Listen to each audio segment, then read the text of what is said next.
Alright, hello and welcome back to Ashgabat Cats. Let's play that. If we've heard of it, we're not interested. Today we're taking a look at Night Boy by Taito. You'd think... Hey... Wait a minute. I think we've been had. Guys. Because first of all, that's not a boy. Second of all, that's not a knight. And third of all, that's just Pocky and Rocky with Becky. Pocky's the raccoon, so that must be Becky. No, that's Rocky. Rocky's the raccoon. Then I guess it's Pocky then. That's Pocky. This is Pocky and Rocky and Becky. Except for the arcade. Honestly, this is way better than any game called Night Boy I ever expected. So let's put in some credits and play...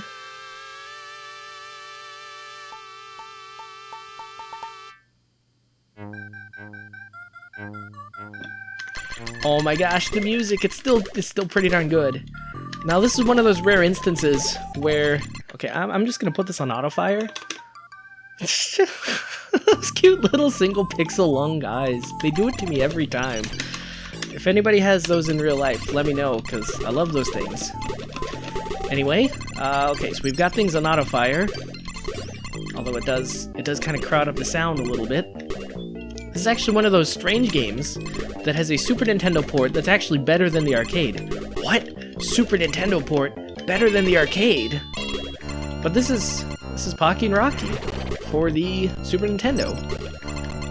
Or, well, okay, this is a very rough prototype actually. The ghosts still look the same, and they're kind of cute.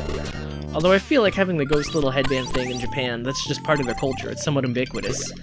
And then to have like a cutified design of a ghost, it's like, that's kind of standard. Oh, yeah, they still have the lady heads that jump out of the pagodas. Nope, not gonna fall for that. Watch the demo. So I know the boss is gonna start throwing tiles at me, a la Zelda. Oh, it's a no-pun goblin. That's interesting that this game doesn't have any plot, whereas the one for the Super Nintendo has an entire screen's worth of plot. Now, whether that's more or less than an arcade intro, I mean, it's more, but it's not a lot. Oh, I see. Range. What the heck? Number match? Oh my gosh. So, if you've ever played a pinball game, interestingly, you have to use the second button to actually enter your initial, or what it expects is your initial. But if you've ever played a pinball game, usually when they end, they give you like some sort of number match thing, and they try to match some sort of number, and if you match it, you get a free play. As far as I'm aware, no arcade game, except for this one, which just did it right now, has ever done that. So, that's crazy. We just gotta see arcade history, folks. One of a kind. Also, I do love how, like, you can turn on turbo, and it will, like, let you shoot it'll let you shoot those little talismans as fast as it can render. Holy cow. It does not care. Oh, that's kind of cute. So if you shoot them with the talismans, then they kind of disappear, but if you wave at them, they're just wobble wobble. Just kind of waved off screen. Wobble wobble, wobble wobble. Huh. I can't tell if this is easier or harder than it is on the Super Nintendo. It's definitely a lot shorter. Okay. Now for the fun times, we have to actually stand in the middle of the stage, so for those of you wondering, oh, why don't you just stand on the bottom of the screen and shoot them from there? It's like, the developers thought of that, and they're like, that will make this first boss way too easy, and we are too addicted to quarters to make any bosses easy. So what we're gonna do is we're gonna give them a whole screen so they can run away if they want to. That's what's missing! So in the Super Nintendo version, there's a slide button where you can like slide. And it's one of those slides with a bit of like initial forward velocity. So you can actually like dodge bullets with it is what I'm saying. And man, that... it's so tough. How do you beat that guy? It's so simple and to the point though. I mean, I can see why this game, they decided to remake it for a Super Nintendo. However, I can also see why they decided to make it better when they did that. Those poor little ghosties. Boing, boing. Never stood a chance. Boing, boing. If you can't have fun with a silly game like this, then how do you have fun in life? No, tell me. I might be looking for new hobbies. And, alright. Here we are. Halfway through the stage. Actually, this stage is like, what, a minute long? So you can get to that boss really fast. Like, I'd say I have... Oh. Okay, so we can blind the poor son of a gun. Jeez Louise, how is he so fast? I like to pride myself as being a fairly impatient person, but even I find this level too short, almost. It's almost like we went straight to the boss. It's almost like this game is a giant boss rush. Okay, now I've blinded him, which has changed nothing. He's still accurate as, well, he's basically tossing flour everywhere, which kind of makes him the most accurate. Oh man, do you remember when people used to play like the humans versus zombies in real life?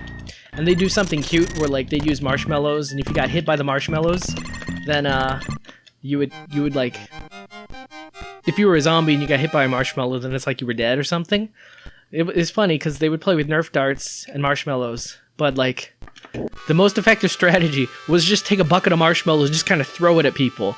And it's like, oh my god, it was so effective, it had to be banned. Good times, good times. I don't know if that was at a local university, so I don't know if your local university had the same rules. I know Nerf darts were typically allowed to shoot zombies, but I don't know about the particular legalities of marshmallows. Well, both for this game and also in general.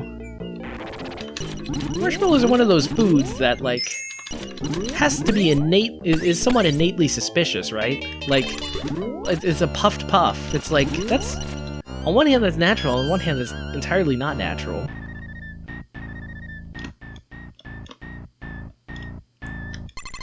Okay, I'm gonna try, jeez Louise.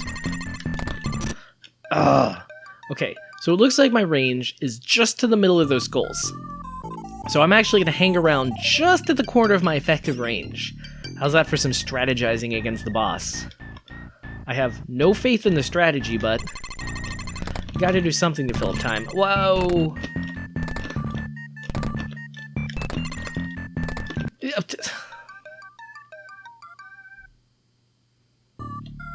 Okay. Yeah, sure, we're in for one more, but probably not many more than that.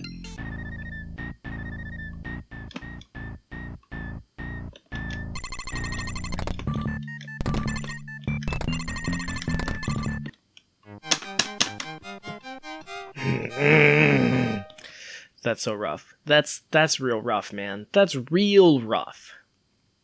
Well, if you stuck with me this far, then I'm going to reward you with a special treat. I am going to boot up the Super Nintendo thing.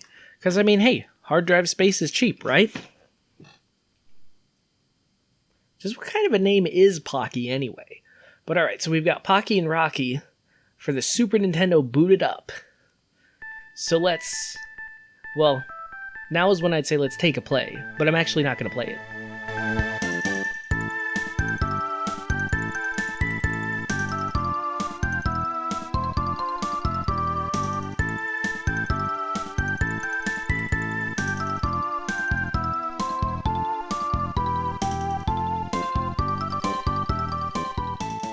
I actually really like that intro music, and so it's a real shame that when we went on to the arcade version, that it was completely silent.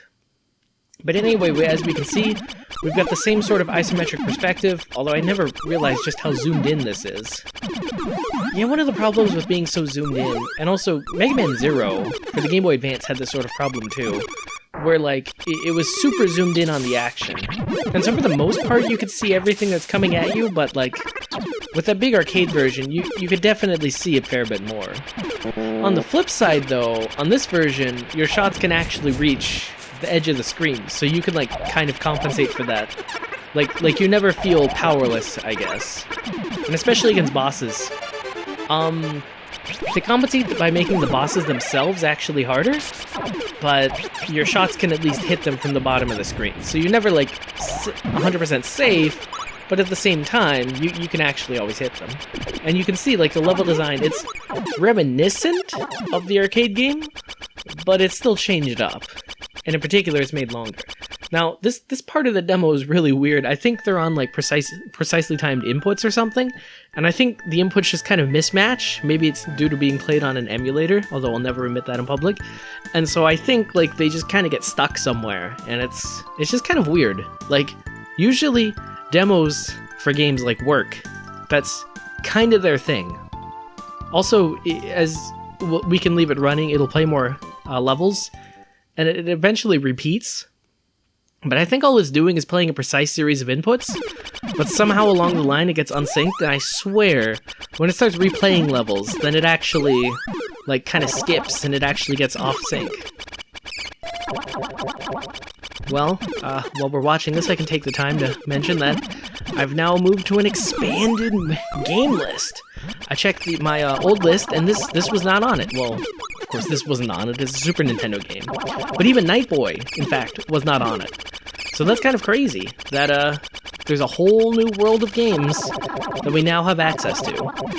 Granted, the list I've been using was, well, let's be honest, it was 2 or 3 years out of date, even when I used it 5 years ago. So I guess that makes it for a grand total of 7 years out of date.